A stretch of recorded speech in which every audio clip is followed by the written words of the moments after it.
So the benefit here for people, and we've got an illustration here, but the benefit for people is that rather than paying your marginal tax rate for money going into savings, if you concessionally contribute to your superannuation, you're only paying 15% tax on that money, and it also reduces your assessable income as well too.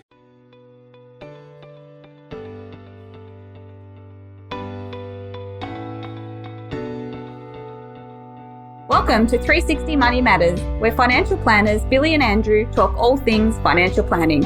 This podcast aims to increase your knowledge and confidence with all things money. Each week, they will cover topics like wealth creation strategies, investment principles, creating passive income, paying off your debt faster, and much, much more, so you can live a life on your terms without limits. Hello and welcome back to another episode of the 360 Money Matters podcast. I'm Billy and I'm joined by my co-host, Andrew. Bills, here we are back again on a nice sunny day in Melbourne, which I just realised that you're wearing a jacket. Might need to take that one off by the end of this episode. We've got the aircon on, Andrew, so that's what's causing it. But look, we're recording in the morning, so it's going to get hotter later on in the day. So it's hot now. I'm just relishing in the. You're sitting next to me. Yeah. I'm just relishing in the, few instances that we get some nice weather in Melbourne. So to our listeners and our viewers, we're actually changing the direction of the podcast and we're talking about meteorology rather than... I thought you were just going to say we're just talking crap. That's it. Well, there's that too. Let's get us back on track. Andrew, we're talking to everybody about the First Home Super Saver Scheme. Say that 5 times super quickly. FHSSS. First Home Super Saver Scheme. Twister. Yeah, it is a good tongue twister. So we're going to talk about what it is, what it's designed and who it's designed for. And we're going to go into mathematical calculation. We've got some numbers that we've prepared to try and illustrate the benefit of doing that. So fairly specific set of circumstances around this one. Yep. And as the name suggests, first home saver. So there's a pretty obvious giveaway in the actual name of it, who it's for and what it's intended to do. But let's just back over that and cover it. Yep. Andrew, what is it? Who brought it in? Who's it targeted to? Who does it help? Yeah, so look, basically this is a initiative that was brought in by the government in order to help people save up for a property. We're trying to, spread some of the word on it just because it's a scheme that's extremely underutilized. Yep. And I think that, not that I really want to talk about, what the government did and, whether it was a good idea or not. So really today we're trying to, more than anything, spread the word. But it's pretty confusing, to be 100% honest. And so really the only time that we're seeing this work is when people are under advice, which I don't think is how it was meant to be designed because, by its very nature, it's meant to be something that helps first home buyers, which, a lot of this market segment may not have access to or may not actually have a financial advisor. But it's for first home buyers in order to be able to get into purchasing their first property. Now it has to be an owner occupied property and it has to be your first property.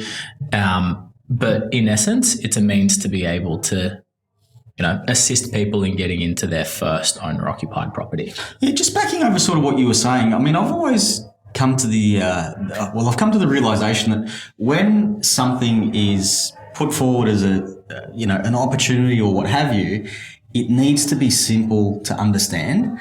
And in this instance, there is a little bit of complexity of it. And going back to what you were saying, most people who are entering this are doing it through some sort of advice relationship where the cost of the advice is probably being, the benefit of going down this path is probably being outweighed or nullified, I should say, by the cost associated with getting the advice. So it's a really interesting one. Hopefully we can do it a bit of justice and spread the word on how this works.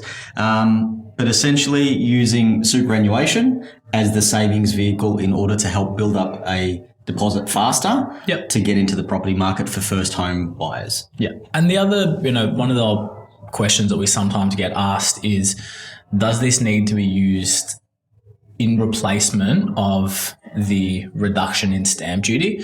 Now, different states you're talking about different levels, but we're in Victoria, so we're going to talk about Victoria. And under $600,000, you don't pay any stamp duty if you're purchasing your first home.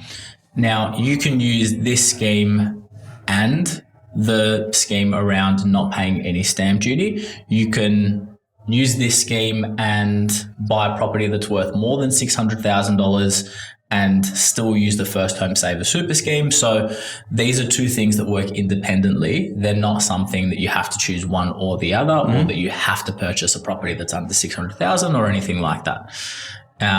But yeah, as you said, it's a mechanism for people to be able to save up in order to purchase their first home. So Andrew, let's get into some of the nuts and bolts associated with this, right? So using superannuation as the savings vehicle. So let's just backtrack a little bit actually. So usually superannuation is a vehicle that's intended for your future retirement income purposes. Yep. So the government have opened up the scheme to allow first home savers. Obviously, you need to be eligible, and you spoke about some of those eligibility requirements before, but putting money into superannuation and then using it to be able to put it as a deposit down on their house. So there's a few things that the government has done in terms of the accessibility of that money, which we'll talk about some numbers and some thresholds in a sec. But the taxation, which is really where this scheme, creates the benefit for people, keeping in mind that superannuation in accumulation phase is taxed at 15%. Yeah. So the benefit here for people, and we've got an illustration here, but the benefit for people is that rather than paying your marginal tax rate for money going into savings, if you concessionally contribute to your superannuation, you're only paying 15% tax on that money, and it also reduces your assessable income as well too. So playing on this, not only are you investing money to get a rate of return, but you're also paying less tax. So It increases essentially call it your purchasing power. Yeah, exactly right. And that's really what it is. It's a mechanism to be able to give a reduction in tax in order to be able to help support savings, especially in an environment where, for most people that already own maybe an investment property or something of the sort, or even an owner-occupied property, if you've got an offset account associated with it, the tax that you pay on your savings is in essence zero, because either you've got money in an offset account where it's offsetting your mortgage, so you're not paying any tax on that, or you maybe have an investment property where it's negatively geared and you're actually getting a tax benefit.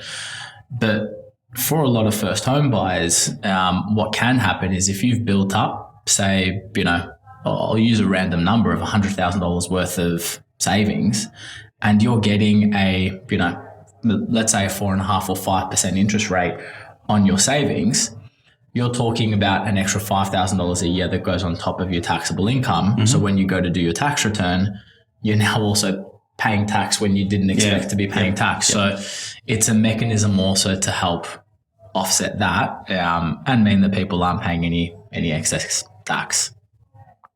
Tax. Yeah. Andrew, maybe we might use some specific numbers in here. And I was just thinking it would have been a lot easier if we've got a whiteboard, but we don't. For those people that are watching on YouTube. Isn't this a regular conversation? Isn't it? You'd think we'd learn. Well, in all of our meetings, I'm always using a whiteboard. Billy's obsessed with a whiteboard. It just makes it so much easier to illustrate what you're trying to talk to people about, right? So pen and paper do the same, just saying.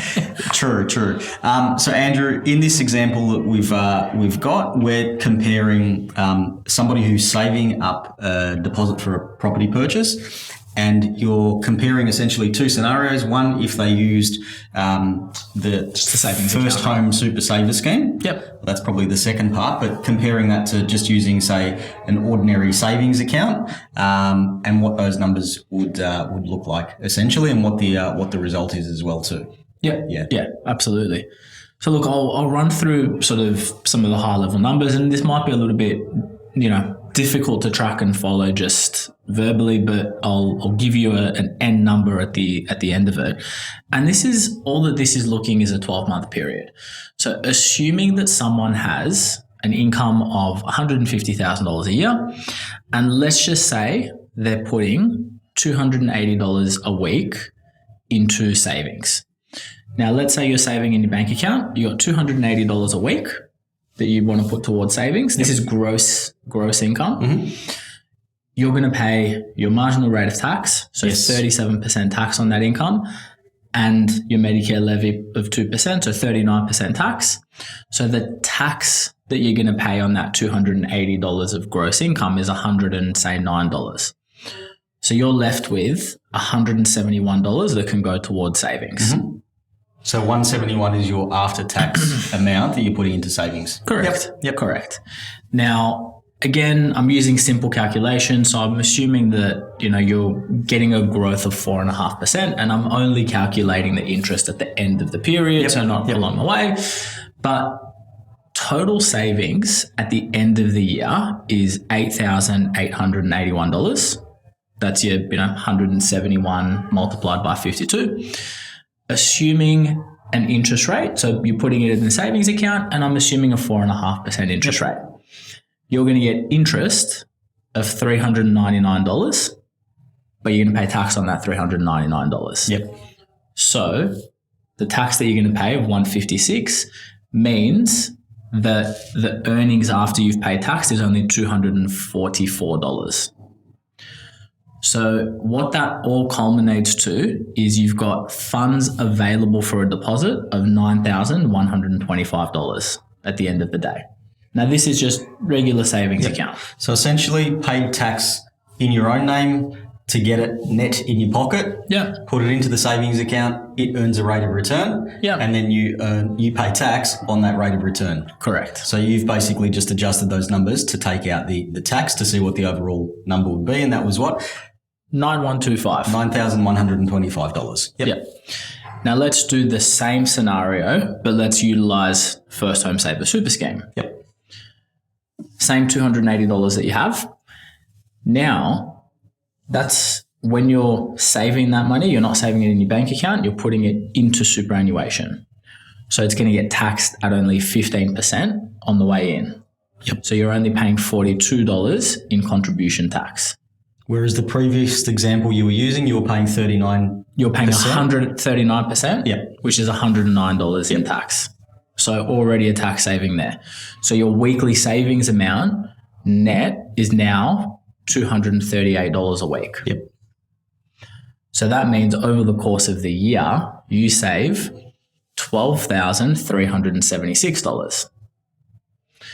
I'm using the same earnings rate of 4.5%.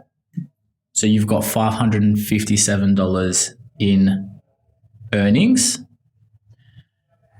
The tax on that is going to be your marginal rate less a 30% offset.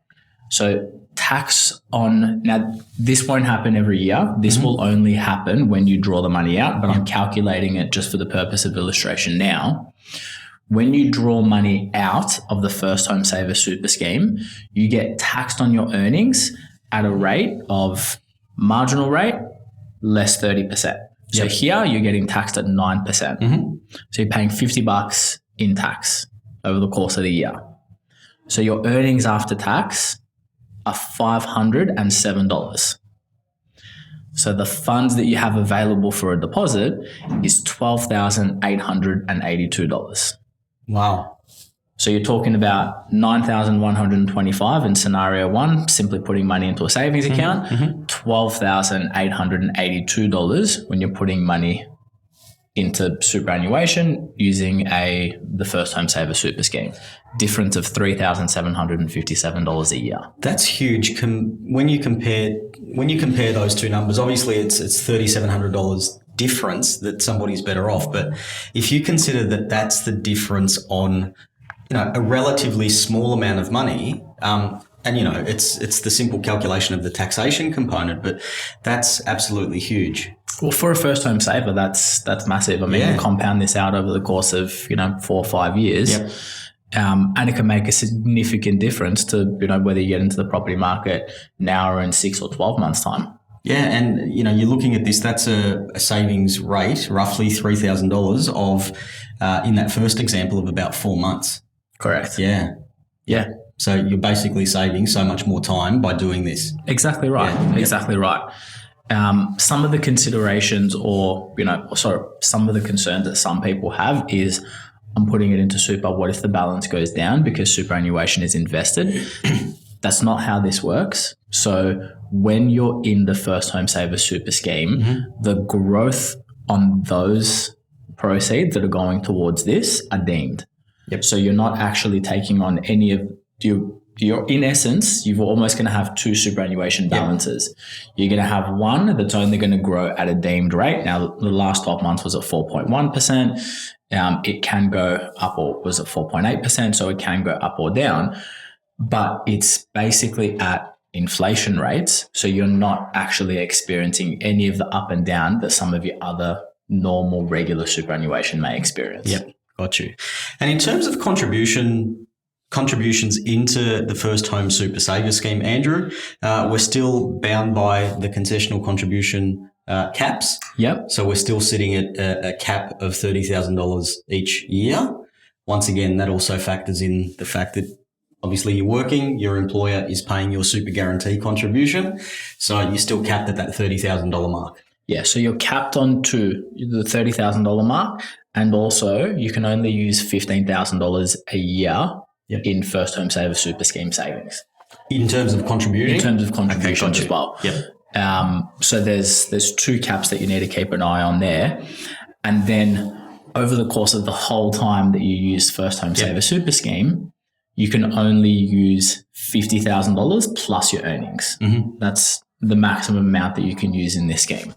So there's a little bit of complexity in caps, in amounts you can use, and all of that stuff, which I find really frustrating in this, to be perfectly honest. It's one of those things that I look at the First Home Saver Super Scheme and you do the numbers behind it. It makes sense. It gives people a leg up in order to be able to save at a more rapid rate in terms of getting into the property market.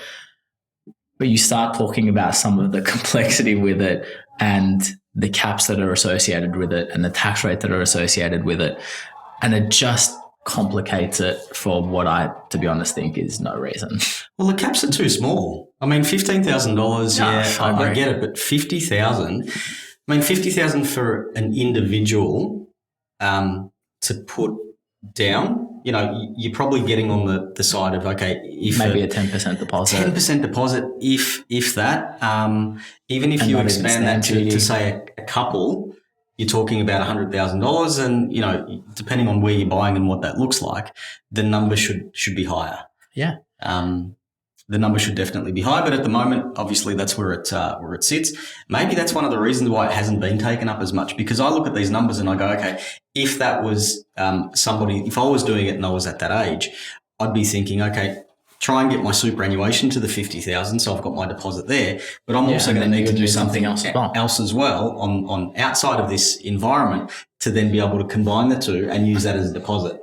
Yeah, I mean, look, this is, not the purpose necessarily of this podcast, but, you know, you talk about it as an opinion piece, and I think that this should have sat completely separate to superannuation. I mean, have a separate, savings account that people can contribute to, have a separate product. But the fact that it starts to get tied within super, the complexity around caps and all of that stuff, it just makes it too difficult for a lot of people to understand. And, a lot of people just say, you know what, too hard basket. Let's just, do it the old school way and put it into a savings account and it'll be what it will be. Andrew, are you suggesting that there's too much red tape? Oh, yeah, I know. It seems to be the flavour of our country.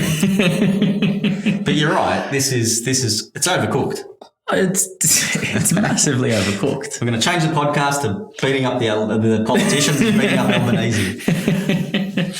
I mean, look, I think that if you ask the financial advisor, any advisor before they released any of this, they would have told you that, it's difficult enough to try and explain to people the benefits of super contributions outside of First Home Saver Super and all of that stuff. And you try and, talk about doing it to a first home buyer, and First Home Saver Super Scheme, and it's even more complex when in reality it should be something that's simpler. So the takeaway for our listeners, I've got another takeaway, is if you're doing it, you probably want to at least have a chat, with a financial advisor, making sure that you're not breaching any caps, making sure that you're doing it within the limits. Yeah. But even, the complexity and all of that stuff that's associated with it, and what frustrates us, with this type of scheme is there. But we've done the numbers for you. The net takeaway is, for someone that's earning $150 if you're putting 15 or if you're putting $280 a week away, there's $3,757 in tax benefits by doing so. That's the key takeaway of number. Work out, on your income and your contributions and all of that stuff, what it is. But there's definitely some benefit in the scheme, irrespective of, the frustration around the complexity with it. Would have just been a simple question that talked to the advisors or the advice community. Maybe they did, I'm not sure, but talk to the advice community who would have told you that it was too complex. And just thinking, the other thing that I had is that thinking about what happened with Donald Trump and Elon Musk and he's given him a position of Department of Government Expenditure. Efficiency, there we go. So maybe we need something like that because this is right for the chopping block. For the chopping block, something simpler. So I like the concept. I like the idea. Should be less complex and the caps should be higher. Yeah, absolutely. So absolutely. Good. Andrew, we did it without a whiteboard. Yep. Hopefully those numbers came across. If they are of interest, feel free to reach out. If it was complete gibberish because you couldn't follow the numbers but you are interested, please reach out. We can have a chat and go from there. And we're happy to send across these numbers to you as well. We've got a nice little table that's, hopefully makes it a bit easier to explain as well. Too good. To our listeners and our viewers, thank you once again for today. I hope you got a whole heap of value out. If you wanted any further information, reach out. Don't forget to like and subscribe, and we'll catch you on the next one. Thanks very much. Thanks for listening today. If you have any questions on what we talked about or would like to have a chat about your money journey, visit us at 360fs.com.au. Just a reminder to our listeners that the information contained in this podcast is general in nature and it is not intended as personal recommendations for the audience. Please consider whether the information suits your circumstances before acting on it. This information is provided by Billy Amiridis and Andrew Nicolaou of 360 Financial Strategists Pty Ltd, authorized representatives and credit representatives of AMP Financial Planning.